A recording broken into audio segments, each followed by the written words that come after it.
నరేంద్ర మోదీ ఏక్ హై తో సేఫ్ హై నినాదంపై కాంగ్రెస్ ఎంపీ రాహుల్ గాంధీ విమర్శలు ఎక్కుపెట్టారు.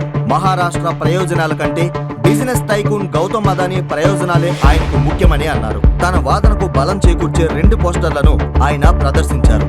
మొదటి ఫోటోలో ప్రధాని మోదీ, అదానీ ఉన్నారు. దానిపై ఏక్ హై తో సేఫ్ హై అనే క్యాప్షన్ ఉంది. ఒకరితో ఒకరు కలిసి ఉన్నంత వరకు వారిద్దరూ సేఫ్ గా ఉంటారని రాహుల్ గాంధీ ఈ ఫోటోపై వ్యాఖ్యానించారు.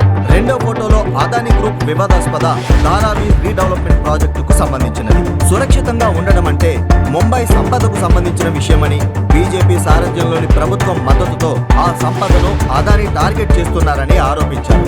ధారావి రీడెవలప్మెంట్ ప్రాజెక్టు అసంబద్ధమైన రీతిలో ఒక వ్యక్తికే ప్రయోజనం చేకూర్చి పెట్టేందుకు జరుగుతున్న ప్రయత్నమని, టెండర్ల విధానంతో తాము ఏకీభవించడం లేదని, మహావికాస్ అఘాడీ కూటమి అధికారంలోకి రాగానే ధారావి ప్రాజెక్టు టెండర్లు రద్దు చేస్తామంటూ ఉద్ధవ్ ఠాక్రే చేసిన వాగ్దానానికి తాము కట్టుబడి ఉంటామని రాహుల్ గాంధీ స్పష్టం చేశారు. మహారాష్ట్ర నుంచి కీలక పారిశ్రామిక ప్రాజెక్టులను గుజరాత్ కు తరలించుకుపోయారని కూడా ఆయన ఆరోపించారు. రాష్ట్ర ఆర్థిక అవకాశాలకు ముఖ్యమంత్రి ఏక్నాథ్ షిండే గండి కొట్టారని అన్నారు. ఫ్యాక్స్కాన్, ఎయిర్ బస్ వంటి 7 లక్షల కోట్ల విలువైన ప్రాజెక్టులను గుజరాత్ కు తరలించారని, మహారాష్ట్రకు రావాల్సిన 5 లక్షల ఉద్యోగాలను కోల్పోయేలా చేశారని రాహుల్ ఘాటుగా విమర్శించారు.